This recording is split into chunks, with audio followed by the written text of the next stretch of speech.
देखिए, पेपर के हिसाब से मैं अब तक की स्टोरी बता देता हूँ कि क्या किया है, क्या हुआ है इनमें। सबसे पहले तो आप ये देख रहे हैं कितनी बार मैं कैट में पेपर भेज चुका हूँ। कैट में मैं पे केस अप्लाई किया हूँ एक रेलवे के लिए, क्योंकि मैं जब जॉब स्विच किया था रेलवे से, तो सिक्योरिटी बॉन्ड मैंने फिल किया था। तो उसके बारे में है ये।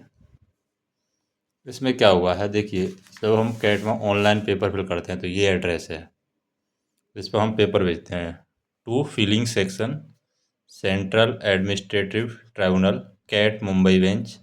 ये 6 फ्लोर पे है, निष्ठा भवन के नाम से है, new CGO building, new Marine Line, Churchgate, Mumbai. Pin code ये है जहाँ से भी आप भेजना चाहें। ये देखिए यहाँ पर 188 रुपये लगे जहाँ से मैंने इसको भेजा।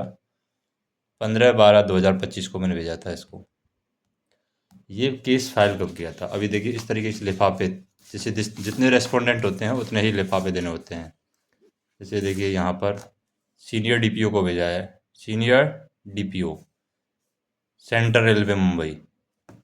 इसी तरीके से एक भेजा है डीआरएम को 4 ट्रिपल, और एक भेजा है जीएम को। तो ये पहले मैंने भेजा, लेकिन वो एक्सेप्ट नहीं हुआ, क्योंकि मुझे ड्राफ्टिंग का कुछ पता नहीं है, केस कैसे करते हैं पता नहीं है। ड्राफ्टिंग की मैंने बात किया तो एडवोकेट ने मांगा मेरे से, एक ने मांगा था 25,000, एक ने मांगा था कि भाई 20,000, 15,000 लग जाएंगे, 15,000 से कम तो नहीं लगेंगे।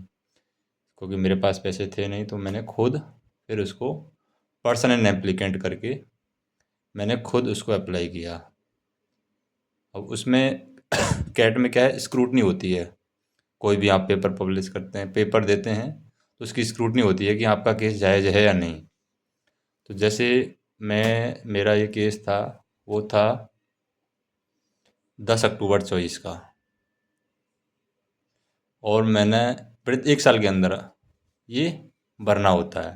मतलब 1 साल के अंदर केस अप्लाई करना होता है, नहीं तो उसके बाद में टाइम पीरियड के अकॉर्डिंग आपको कुछ पैसे जमा करा के देना होता है। बाकी मुझे उसका प्रोसेस पता नहीं है। अभी ये हो गया, हमने एक बार भेजा, फिर एक्सेप्ट नहीं हुआ। तो आप देख सकते हो कितने पेपर इसमें बेकार आ गए। फिर दूसरी बार भेजा मैंने, फिलिंग सेक्शन में आप देख सकते हैं, to filing section, central admit terminal, 5th floor, A wing. क्योंकि वहाँ पर 5th फ्लोर और 6th फ्लोर जो कैट मुंबई है, वहाँ पर ए विंग है और बी विंग में है। तो बी विंग में हमारा फिलिंग सेक्शन है, और ए विंग के अंदर हमारे जो केस हैं, जज वगैरह बैठते हैं, कैट 1 और कैट 2 के नाम से, दो वहाँ पर हैं, कैट 1 और कैट 2 के नाम से। तो उनके हिसाब से वहाँ पर काम होता है। विट्ठल दास ठाकरे मार्ग, न्यू मेरीन लाइंस, मुंबई। तो ये चर्च गेट वाला यहाँ पर एड्रेस था, ये वाला एड्रेस गलत है।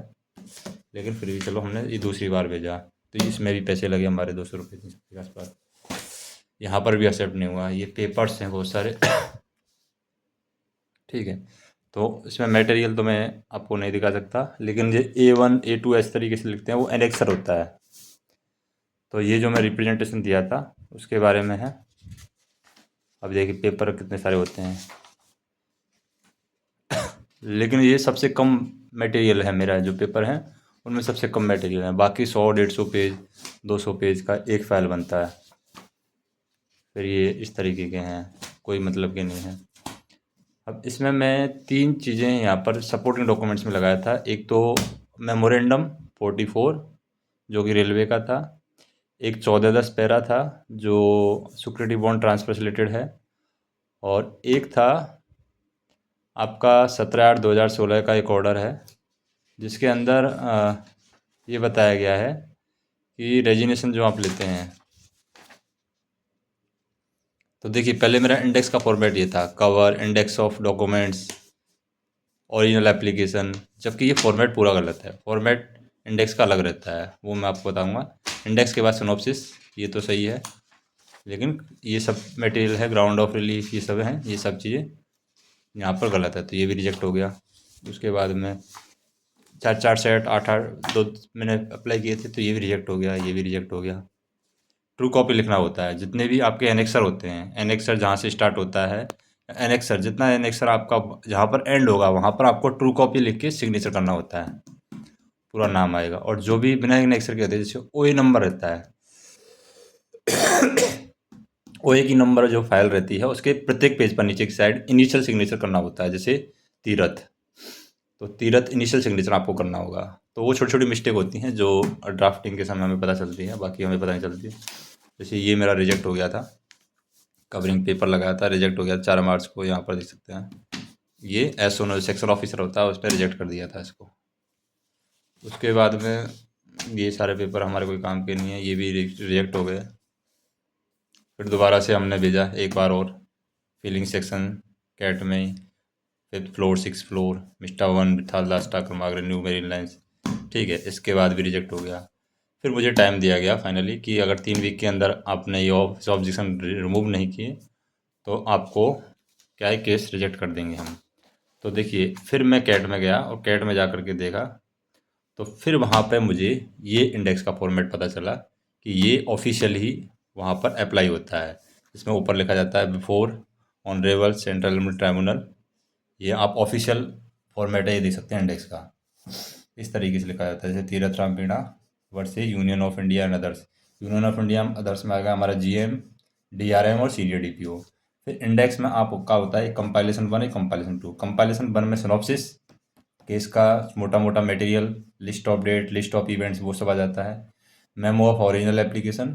तो यहाँ पर देखिए, सिनॉप्सिस में जो पेज नंबर रहता है वो सिनॉप्सिस का page number A B C इस तरीके से चलता है। जैसे सिनॉप्सिस आपकी 3 पेज की है तो A B C रहेगा। अब मेरा सिनॉप्सिस 1 पेज का ही है तो A आया। फिर मेमो ऑफ ओरिजिनल एप्लीकेशन, यहाँ पर जितने OA एप्लीकेशन में वेरिफिकेशन तक कितने नंबर ऑफ पेज हो रहे हैं वो आपका वेरिफिकेशन भी यहाँ पर इंक्लूड रहेगा। ठीक है।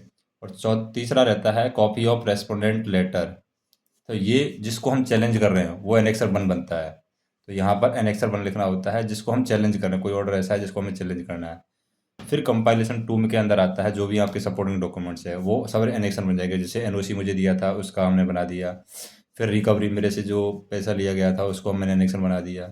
फिर डीओपीटी को जो गाइडलाइंस है 17/8/2016 की टेक्निकल रेजिग्नेशन की, उसको मैंने एनेक्सर 3 बना दिया। फिर पैरा 1410 है स्टेबलाइजमेंट कोड, ये भी रेलवे के द्वारा इशू किया गया है, ये एनेक्सर A4 बना दिया। इस तरीके से फिर जो मैं रिप्रेजेंटेशन, क्योंकि डायरेक्ट कैट है आपका केस नहीं लेती, पहले आपको रेलवे के ऑफिसरों के पास में रिप्रेजेंटेशन देना होता है। तो वो एनेक्सर A4 A5 A6 ये रिप्रेजेंटेशन मैंने दिया A7 तक। तो ये सारी चीज़ें हैं। तो फिर ये सिनॉप्सिस, फिर जिसको रेस्पोंडेंट मैंने बनाया उसमें 1 2 3 सीक्वेंस, प्रॉपर सीक्वेंस आ जाएगा। ये रेस्पोंडेंट आ जाएंगे सारे, जिसको हम रेस्पोंडेंट करना है। लिस्ट ऑफ इवेंट्स आ जाएगा कि आपका क्या क्या मटेरियल है क्या नहीं है। ठीक है। फिर आपका ये ऑफिस, जैसे particular of order against which the application is made, किस ऑर्डर के अगेंस्ट आप एप्लीकेशन को बना रहे हैं, तो वो आ जाएगा पहले नंबर पर। दूसरा जुडिक्शन, आपकी जुडिक्शन कौन सी है। तीसरा आ जाएगा लिमिटेशंस। ठीक है, लिमिटेशंस क्या है। फिर फैक्ट ऑफ केस, केस के फैक्ट्स क्या हैं वो यहाँ पर आ जाएंगे, फैक्ट ऑफ केस में आ जाएंगे कि आपके केस के फैक्ट सारे लिखेंगे।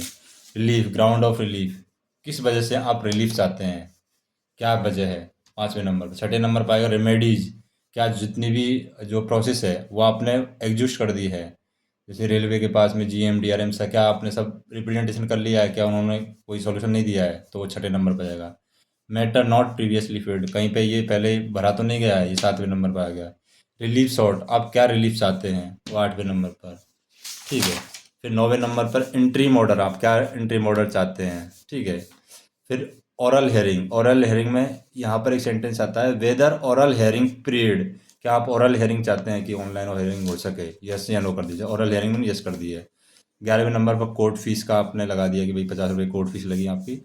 फिर लिस्ट ऑफ एनेक्सर में आपके सारे एनेक्सर आ जाएंगे कि एनओसी है, रिकवरी है, डीओपीटी गाइडलाइंस है।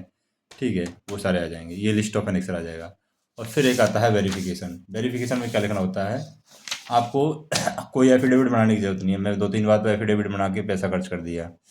इसमें लिखना होता है कि ये सारी चीज़ें कि मैं तीरथ राम मीणा सन ऑफ ये, इतनी एज है मेरी, ये एड्रेस है, आई डू हेयर बाई, मेरी पैराग्राफ 1 से 4 मेरा ट्रू है to the best of my knowledge, और पैराग्राफ 5 से 8 है ये भी ट्रू है, लीगल एडवाइस है। And that I have not suppressed any material fact. ठीक है। और यहाँ पर एडवोकेट आता है, अगर एडवोकेट लड़ रहा है वेरिफिकेशन तो, नहीं तो एप्लीकेंट इन पर्सन, अगर आदमी खुद केस लड़ रहा है तो एप्लीकेंट इन पर्सन आ जाएगा यहाँ पर। तो ये हो गया हमारा ओए। तो सीक्वेंस क्या रहता है, सीक्वेंस यही रहता है, सिनॉप्सिस लगेगी, उसके बाद में आपका ओए का एप्लीकेशन लगेगा, फिर एनेक्सर 1 लगेगा, फिर जितने भी सपोर्टिंग डॉक्यूमेंट्स है उसी सीक्वेंस में आगे पीछे बुक की फॉर्म में प्रिंट होने चाहिए। तो इसका जो फॉर्मेट है वो टाइम्स न्यू रोमन में 14 होना चाहिए, और उनके बीच में जो लाइन के बीच में स्पेसिंग है वो 1.5 होनी चाहिए। ये स्पेशल गाइडलाइंस होती हैं, अगर आप इनको फॉलो नहीं करेंगे, पेज नंबर आपको टॉप पर मार्क करना है, पेज नंबर ए सिनॉप्सिस पे आ जाएगा, बाकी 1 2 3 4 इस तरीके से पेज नंबर आ जाते हैं।